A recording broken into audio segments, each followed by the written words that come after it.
Hey guys, Sleepy Reader here. Wanted to do some more comic book reviews, thoughts, really.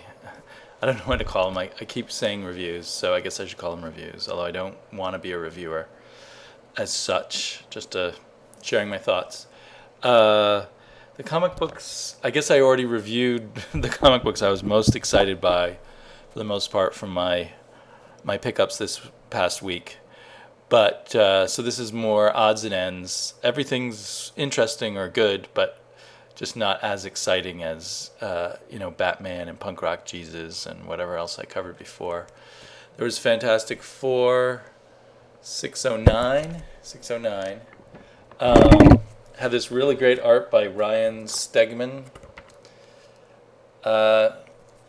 Was he the original artist on Invincible, or am I confusing him with someone else? Anyway, his art style's gotten really cool, really, really cool. I really enjoyed it. And as I've seen on other people's videos, this is kind of a kind of wrap up to loose ends from previous issues, and I need to go back and catch up on all of Hickman's run on the Fantastic Four because everything I've read on it, I've really loved, but I've only read bits and pieces, unfortunately, and I recognize some of the bits and pieces, and some of this goes back to Mark Millar's run, with these defenders from the future and their corpse of Galactus that they use as their power source, which was a really cool thing. And I'm not sure if I understood all of this, and I'm not even sure. Like there's Bruce Banner Jr. from the far future, 1,000 years from now, come to our time, and later there's this figure, this Hulk figure with a beard and stuff, and I can't remember if that's also Bruce Banner Jr. or a different Hulk. They call him Banner when they talk to him, so it's that kind of stuff. If there was a little more detail, it would be easier to follow. I still enjoyed this issue a lot, but I think I'll enjoy it more when I somehow find the time to go back and read all of the Hickman run all at once, all together. And my understanding of what they're doing, I wish I could totally spoil it, to say what I think happened in this issue, to see whether other people have read it, think the same thing. Because there's something involving time travel at the end, and I'm just not totally sure what it all means. It would be kind of have been nice if this whole story of New Earth and the Defenders from the future, etc., were all gathered together in one trade paperback. But that would be skipping issues throughout the run of the past 5 or 6 years, I think. But if you're into the FF, I think you'll want to pick up this issue for the great art. There's a great line, great Spider-Man line, where this old Hulk figure says, "I'm sorry I threw you a mile. I shouldn't have done that." "It's okay," says Spider-Man. "I landed head first."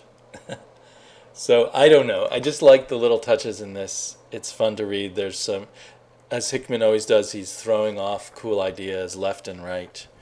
You could make a whole comic book series about what happens between a few pages here near the end. Fun stuff, totally non-essential, and certainly not at all the first Fantastic Four book you should pick up.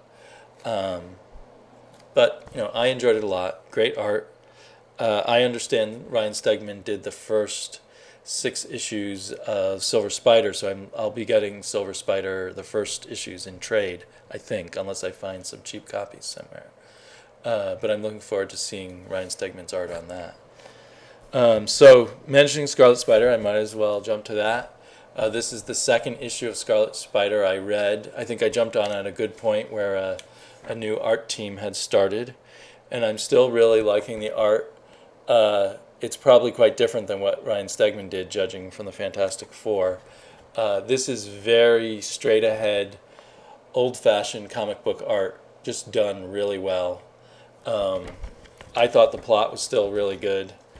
I like the sort of moral gray area that the Scarlet Spider lives in. It really, he's in the same moral gray area where I live, certainly where I would have been in my 20s. Mostly being annoyed by good guys and stuff, but still, part of me wanting to do good and do it my own way and that kind of thing. And we just get enough little, get the standard superhero stuff plus enough little twists to make it fun. So to me, it's a deeply satisfying superhero comic book. Just the kind of thing I often want, sit down, have fun, read a superhero comic book. With the bad guys are really bad, the good guys are really good. I'm interested to see what's happening in the next issue. So I guess I have to keep saying thanks to the people who turned me on to Scarlet Spider, Hitman Von Doom, and your Proline buddy. And I know other people like it.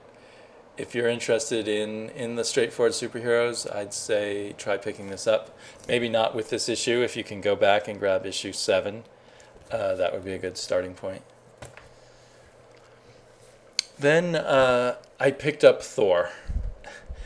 Thor has, historically been one of my favorite Marvel characters, and I haven't been reading him because of the price point. And I broke down. Something made me broke down. Maybe the 50th anniversary on the cover.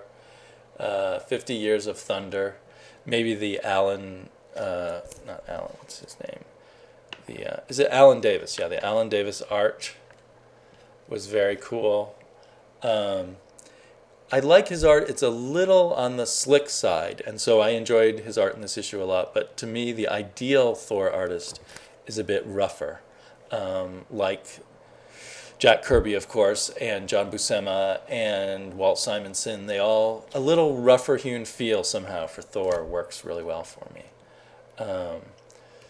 Plot-wise, this is a prelude to a overlapping series with Journey into Mystery. And now I really want to get that. This issue was just a whole bunch of little pieces of plot dangling out there, and many of them seemed interesting, but none of them very complete. In fact, Thor is really only on the first 4 or 5 pages. Then we get some plot points about Loki, and then we get some backstory to the founding of Asgard and the uniting of the Asgardians and the Aesir.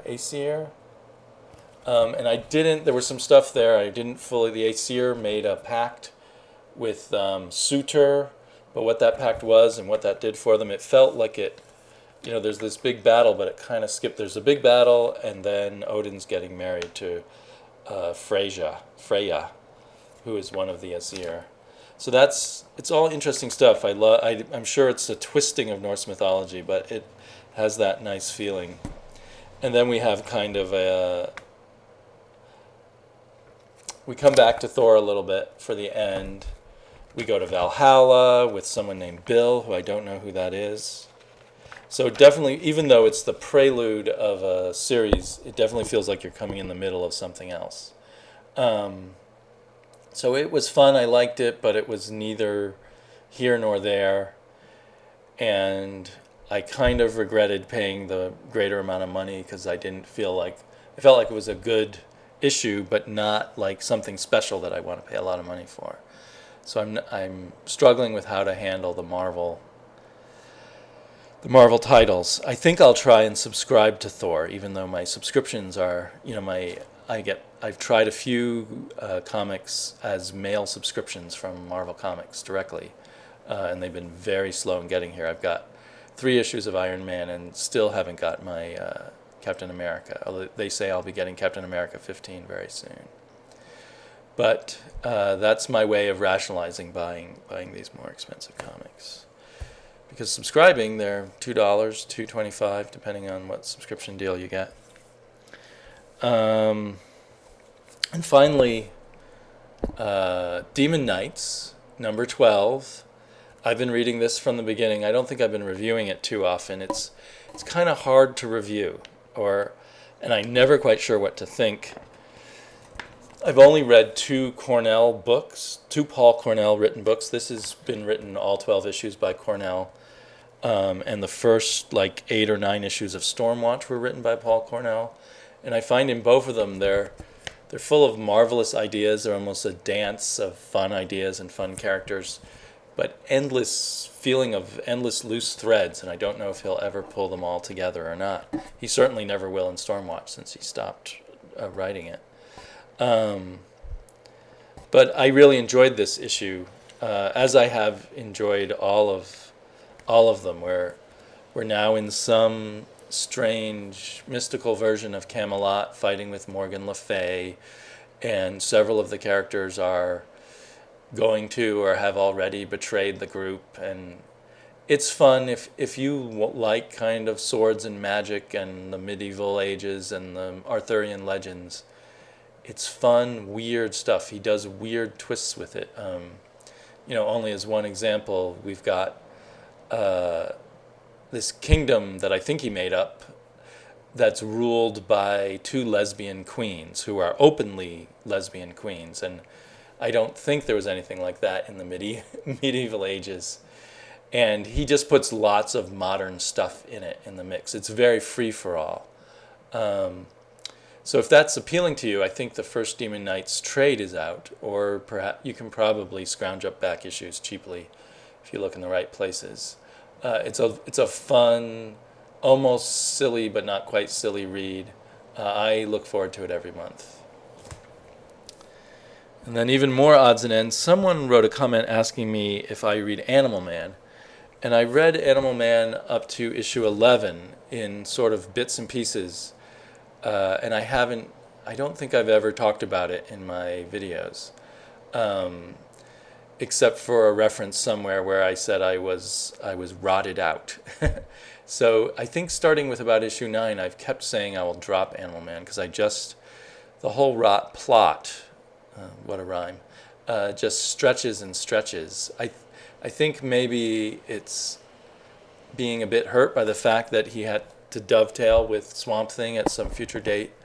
So it's all, I just get tired of looking at the grossness of it, and there's this, it sort of feels like it's an impossible thing. Like, I can't imagine how he'll defeat the rot.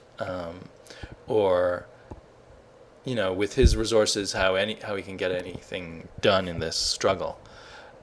And so with issue 11, I told myself that I would stop reading it.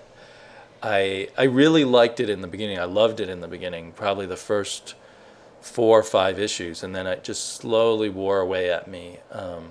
And then with each issue, I thought, well, I'll drop it now. And then something in each issue I'd say, oh, that's really cool, so maybe I'll keep reading it. In this issue, which is now a bit old, the really cool thing was this sort of revived Animal Man given a new body that kind of can become half animal, half human, and they do some interesting things with it, like where he becomes part rhino and stuff, but also drawn in a very gross way. In a way, it makes him a bit more like the Rot. There he's got an elephant leg and is stomping on something. But and I think that the original artist, who was a really great artist for this kind of book, Travel Foreman, dropped it, I think, because he found it too gross to draw after a while.